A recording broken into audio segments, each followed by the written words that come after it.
A new anomaly has been added to the game and is referred to as the Tech Anomaly. What it does is it will bind itself to random objects that have electrical pulses. So for example, this one actually bound to this door, and upon pulsing it will toggle this door open, and I think it bound to this light bulb, and yes it did.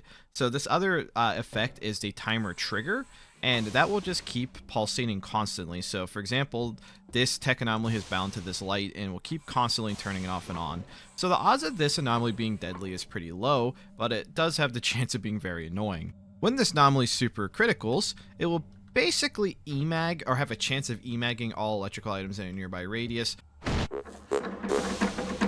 So you can hear the doors getting EMAG'd, you can see the effect of it if hitting other electrical objects. It can even do things like detonate C4. Syndicate agent discounts have been added, and yes, it's only specifically for Syndicate agents at the moment. And it can pick items from certain categories to have a different discount. So for example, something like an EMP grenade only normally costs 2 TC, but it's 50% off. Don't think I really need to explain much more here. This can vastly change and set the course of rounds depending on what becomes cheap, and could definitely change Syndicate agent strategies.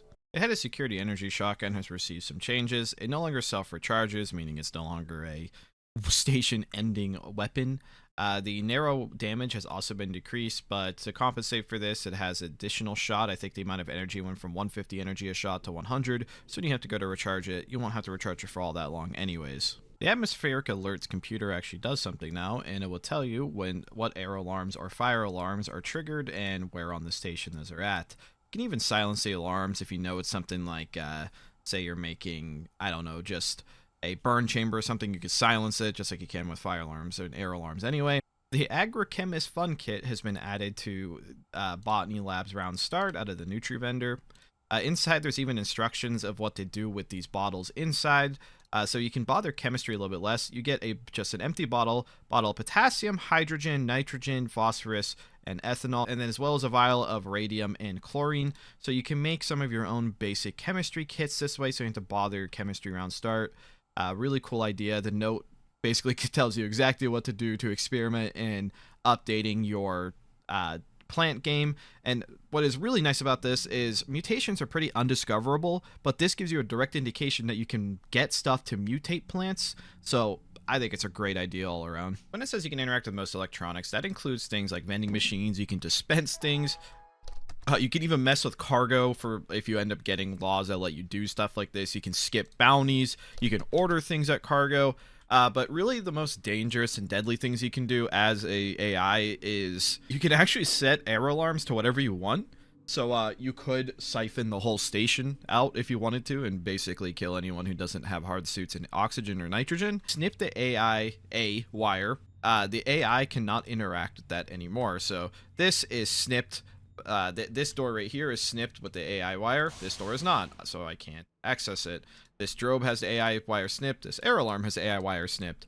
So if the AI is ever going rogue, or you're a syndicate trying to do a specific plan with doors, or whatever you name it, you need to go against the AI, snip the AI wire. The Antimov and Overlord boards have been removed from being mapped. Why was Nanotress mapping these anyway? I don't know why they'd want their AI to go rogue off of something they supplied. Mineral scanners have been added to the game. There are both advanced and normal mineral scanners, so you have to have them in your pocket or your hand to work. Every once in a while they'll pulse and it will highlight ores through walls and even ores that you're looking at, even if they're in light, to make it more clear that there are ores there. This should help you find your way on asteroids much easier and find the ores you're looking for. There are more Ion Storm laws now in the form of the different AI upload boards, so it really just means that cyborgs, when an ion storm hits, can have even more crazy and conflicting laws that are either good for the crew, bad for the crew, or somewhere in between.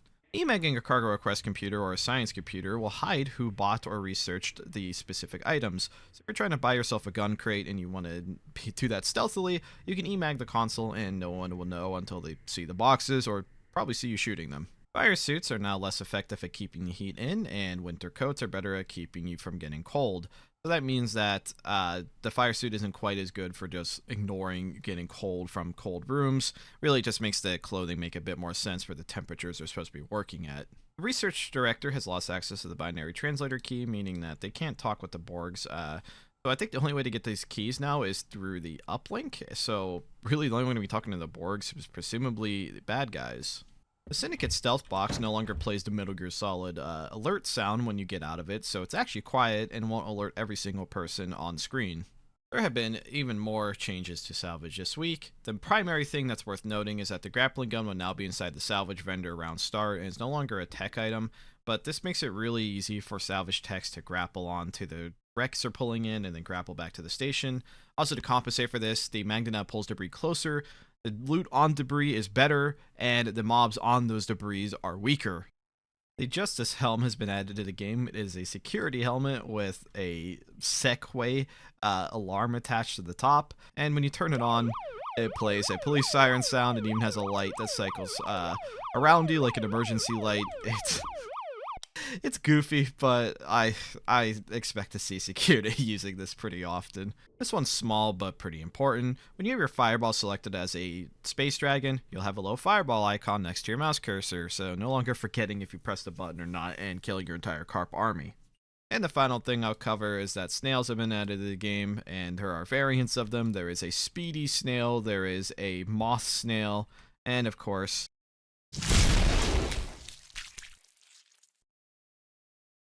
I want to thank our maintainers and contributors for all their hard work this week and over the course of the game, and as always, thank you for watching.